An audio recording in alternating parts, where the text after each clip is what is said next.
Hey everyone, welcome back to another episode of Professor Lauren's Pokemon, and in this video we'll be going over my thoughts and opinions on this 2-hour live stream mess that happened yesterday, as well as, in a lesser sense, talking about Frosted Caribou's first video about the current state of Pokemon TCG, which is of course this video right here. Now, I watched her first video, How Did Pokemon TCG Get Here? And I really didn't plan on making a video or response to it. I thought she had made some good points, but then after the video she streamed yesterday, I deemed it more necessary to put my thoughts out there.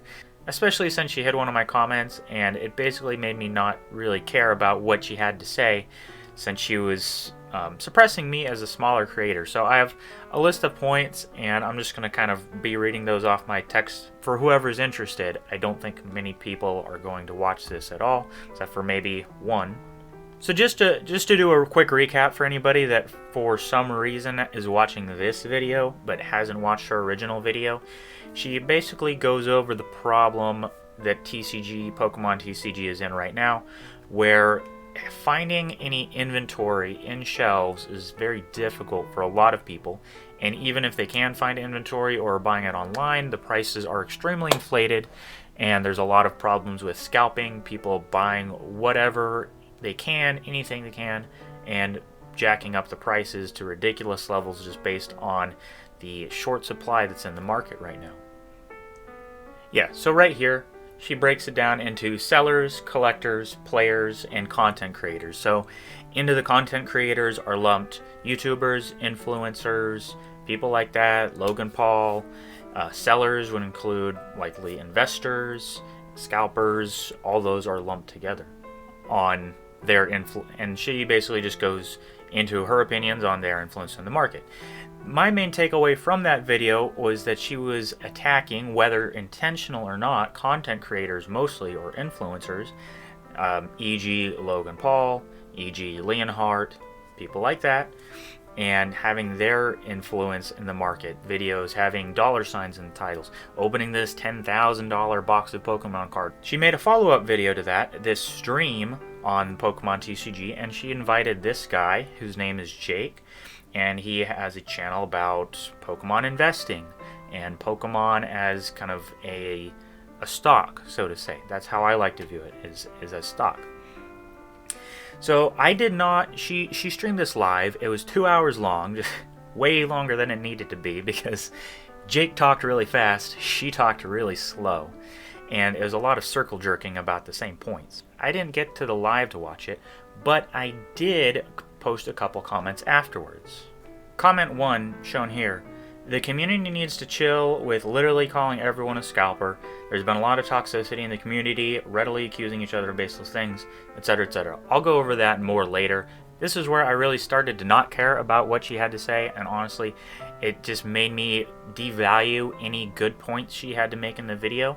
A lot of her stream was talking about, large content creators, influencers, and their impact. And a lot of Jake's points were, if you don't want those people being the face of Pokemon, smaller creators kind of need to be platformed up. Anyways, I made this comment. I might as well plug myself and ask for feedback on my channel videos to see people's thoughts on my type of card opening content. I want to make good content, but I also want to make sure that the state of Pokemon is in a good place. I like it as a hobby. I love all cards, especially card art. If anyone is looking for alternative type of Pokemon content to watch, I appreciate any support and feedback. Now, this is where it kind of ground my gears a little bit. Obviously, it shows up for me, so it's not a deleted comment. It's not deleted because it shows up for me. Now, this was 20 hours ago. Let's open an incognito window and see if we can still see it. Here I open an incognito window. You can see that I'm not signed in. Let's try to find my comment. We go down into comments, sort by new, go down to about 20 hours ago. Here's my comment about the community and not being toxic. But, oh look at that. My other comment not showing up, and here we are down to 18 hours. So, it's okay, everything else that's toxic in those comments, but once it becomes plugging yourself that's not allowed on her channel, and either her or her mods hid it, and it wasn't even a deleted comment. It was just straight up hidden. I understand that plugging yourself in other people's streams or in other people's comments is always kind of in a gray area, and whether you or not you agree with that, going out of your way to hide someone's comment for saying, like, I want feedback, I'm a small creator, right? I'm under 100 subscribers making this video. And then saying, you know what, no, just bye, go away. That felt very offensive to me. So to the people saying that, no, she didn't hide my comment, or delete my comment, or where's the proof? Well, proof's in the pudding. It's right there. It's nowhere to be seen unless you're on my page, and it's not deleted since I can see it. But not only that, she doesn't have any rules posted about not being allowed to self-promote in her comments, right? Oh, nothing in the description about not being able to self-promote. Nothing there about not being able to self-promote. Now, although I get it, right? I don't like it when people self-promote on my streams or my videos. I've never deleted anyone's comments, ever. In fact, the first comment I ever got on one of my videos was telling me to go fuck myself, and I didn't even delete that comment. You know, the only videos that I ever delete are these spam comments that you can see here I'm highlighting, that are just, they're clearly they're spam, they're made by a bot, and yeah, I delete those.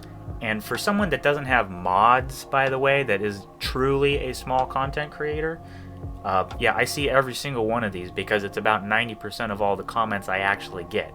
And I don't have mods to delete them for me, instead of making them hide my comments like a coward would, frankly. Because honestly, I don't think you want smaller content creators growing, or at least trying to grow off of a video that you were trying to get discussion about the state of content creators and influencers on YouTube. So it all felt very disingenuous, saying, you know, these large content creators, they're the face of the Pokemon community, they're making it about money. Here comes a small content creator saying, give me feedback. I don't do that. Hidden, deleted, whatever you want to call it, gone. Even people that want shoutouts on my videos, you know, the only person that's asked for it, by the way, shout out to Naruto fans. Yeah, I told you I'd shout you out. You know, I didn't delete his video because he's trying to self-promote on my channel. I said, like, okay, you know, if I didn't want to shout him out, I just would have said no, and I wouldn't have deleted or hidden him from my channel. Now, going into some of the points I had on her actual video. One of the things that was discussed a lot is the YouTube algorithm pushing these big creators to the face of the Pokemon community. You know, Logan Paul, Leonhart, Pokerev, Randolph Pokemon. And is it the YouTube algorithm, or is it people just watching them because they're better creators, or that's what they genuinely enjoy? So I have one thought about that. Let me play a clip from her live stream. I also think you and I and every content creator has to be open to the idea that these bigger content creators are more talented than you or us, are more interesting to people, are more connect to their audiences in ways that we don't, and that's why they're bigger too. You know, you have to be open to the idea that bigger content creators are more interesting to people, and I get that. I'm not a charismatic person, right? I'm boring to listen to. I doubt really by this point in the video anybody is even watching this thing. One of the replies I got on a comment in a TikTok video I was watching is, there was a guy opening up a pack of Pokemon cards, he's flipping through them, he pulls out a fairy energy, and he goes, oh, we got a reverse psychic energy card. And I was like, wait, what? I mean, it's fairy energy. You don't know fairy energy? So, you know, of course everyone's just saying, oh, it was a mistake, but to me it felt like this guy was clearly in it for the money, but the feedback everyone was giving is, people are liking this guy and watching his stuff because he's charismatic, right? People like hype. He hypes it up. You know, he's a very charismatic person, I think. Logan Paul, right? As much as I don't like Logan Paul or the kind of content he creates, he's a very charismatic person. I think most of us can agree on that. I think my content is very good, but I don't think many people think I'm a very charismatic person. So yeah, people aren't going to watch my content or like it nearly as much as someone like him doing the same thing. And whatever his style of content creation is, that kind of goes along with his being charismatic, where I'm just going, oh, I really like this art on this card, next card, ooh, that's a really nice art card too. That's not going to get nearly the kind of traction. So when it comes to the YouTube algorithm doing its thing, which it's very good at, it's watch time, it's viewer retention, it's click-through rate, how they get to the top of the trending page or just the top of search results. It doesn't even have to do with tags anymore. It's things like click-through rate, viewer retention, how long people are interacting with your video. So it's like, how does someone like me get their name out there and, without going around and trying to plug yourself on other people's videos? I'm still salty about that, if you can't tell. There's a couple other points I wanted to touch on. And everyone is a hero or a villain in this world. And no one is a hero and a villain. And everyone wants to be a hero, that everyone wants to be a hero and to find their villain.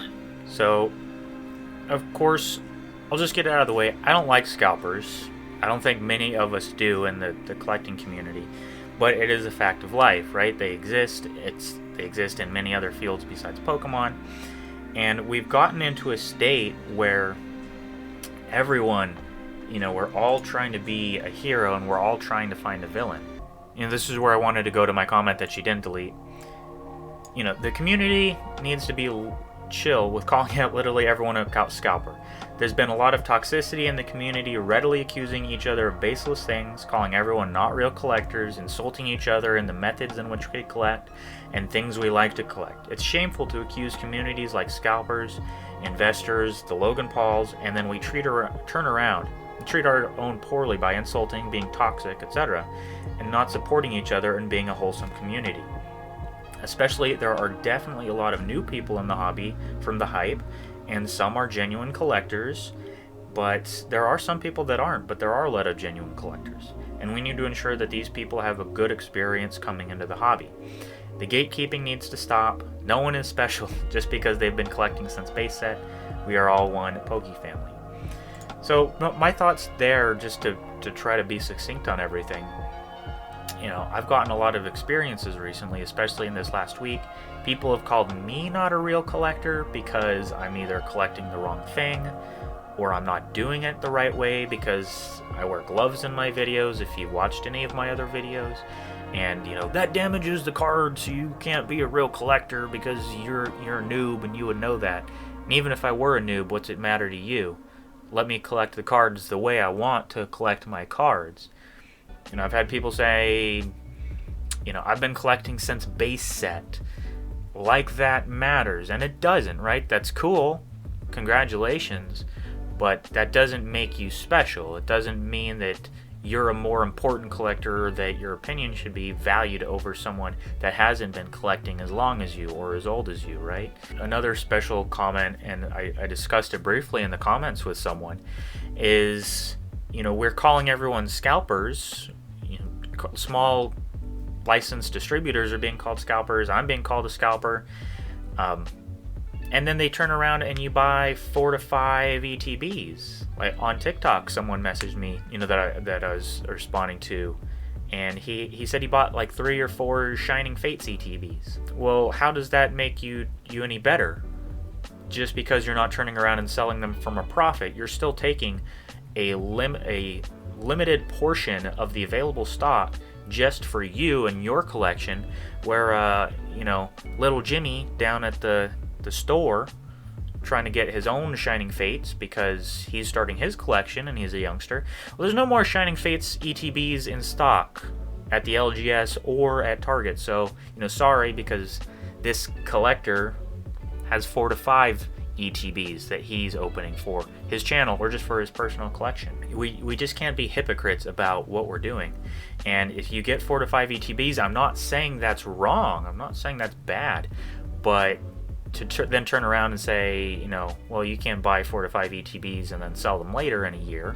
So I think everyone's, trying to be their own hero, and they're just trying to make everyone else a villain. You're a scalper. You're a scalper, like Oprah. Everybody's a scalper. I just wanted to play this clip from the video too about something Jake said. I like the thinking about money and the investor economic stuff, but I also have this other side of myself that loves to just appreciate the art, and I love the commons. And yeah, me too, Jake. Makes me like you a lot more. I like the art. I think that's apparent in a lot of my videos. I like looking at the art and the artists. You know, there are artists actually painting artwork to be put on these cards, and I really enjoy that. And a lot of other, you rip through them. What's the rare? Did we make any money off of it? Sure. Or even people just not caring about the actual artwork itself. So the last clip I wanted to play. Let's hope. Printing more. So that's about the only positive thing there. Printing more devalues cards. Printing more, especially rush. Wait, what? So I think this is especially one of the things about Caribou's video that I found the most annoying. What she just said there. If you print more stock so that people get more or have more availability to get cards themselves, it devalues cards. Now, I don't know if this is something that she personally believes or if she's expressing the views of people in her community, but if the whole argument amongst people is sort of, you know, the money side of Pokemon is over here and then the collecting side of Pokemon is over here, then it wouldn't matter, right? It shouldn't matter if printing more would devalue cards. And I think that's something that a lot of people are overlooking or are unrealistic in their expectations. They want that value. They want to pull out a Rainbow Charizard and say, this Rainbow Charizard's a valuable card. You know, there's only a couple of them because it's a rare card to get. But that inherently comes with value on the card. That's why Rainbow Charizard's, you know, $350. If you don't care about the money, if you don't care about, you know, if you want everything at MSRP, but then you still expect your Rainbow Charizard to hold a $350 value, or for people not to buy a ton of that product trying to look for that super rare card, and if things are cheaper, then people will be able to buy more and thus leading to more shortages. You can't have your cake and eat it too. You can't say, I don't want printing more because it devalues what I have, but at the same time you can't pay attention to the money aspect of Pokemon, that cards do have money, and that factors into scalping, and it factors into, you know, stock shortages. And that also goes along with what I wanted to say about vintage cards. This is something she and Jake discussed in her stream, not everyone being able to get vintage cards anymore because the price has gone so much through the roof on these. People saying, you know, well, so much for my dreams of being able to collect vintage. Well, you know, that's just another fact of life. There's only so much vintage to go around. It's not made anymore. It has inherent value. That's why first edition Shadowless base set Charizard is so expensive. Not everyone's going to be able to collect that card, right? Even things like vintage commons, you know, those are still, I think, very affordable, but on some of those other original items, base set booster box, right? That was like $20K before the whole Logan Paul thing happened, or thereabouts, right? Would you really still have bought a base set booster box for $20K instead of a car or a mortgage on your house or your, you know, daughter's wedding or something like that? I don't think a lot of us would. And there is still a lot of vintage that's affordable, you know, if you're paying $1, $2 for singles. And that just comes from the natural fact that this stuff is low in stock, it's high in demand. If a lot of people want that, it's going to raise the prices. That's how it works. And that was that way before Logan Paul, before Pokerev, before Leonhart, you know. Another point I wanted to make is in the Q&A on her stream, someone asked about her thoughts on giving away code cards. And I don't think either Caribou or Jake really knew the point of the question. In my interpretation, it was more about what's the ethics of doing giveaways. And in a larger sense, I think just giveaways in the giveaway culture. Now, I'm not sure about YouTube so much. It definitely happens on YouTube.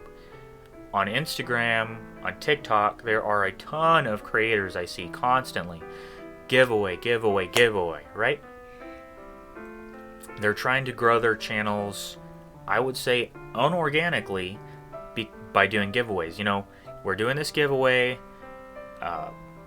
Tag 3 of your friends, follow, like, share, and you get a chance to enter, and you win this booster pack. These people get inflated so fast, and I'm not saying that giveaways are a bad thing. I think they can be a good thing. You know, these people are becoming much more influential because we're giving them so much more of our attention just because they're giving us monetary stuff.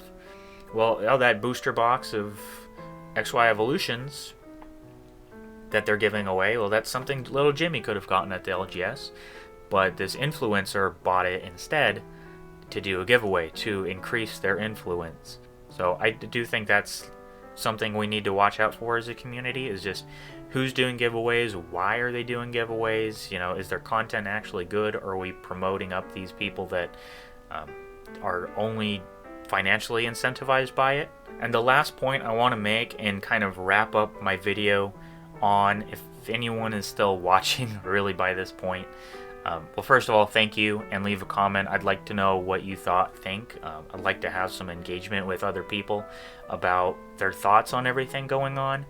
But my last point is just being good to each other and not being toxic, and this goes for everybody, including myself. But if you looked at the live chat during her stream, and you know, if you want to go watch her stream, it's kind of a slog to get through, but the live chat between her audience and Jake's audience, there's just so much toxic shit. There's so much toxic stuff in her commenters, by her audience, by his audience, not treating each other with love and respect. I get it all the time, from both people in the Pokemon community, outside the Pokemon community, insulting me because I use gloves when I open videos, you know, calling each other not real creators, or, you know, insignificant, putting each other down, disparaging each other for what we're doing, things like that. Things like either her, I don't know if she did it, or her moderators, you know, hiding people's comments, deleting people's comments. That pushes people out of the community.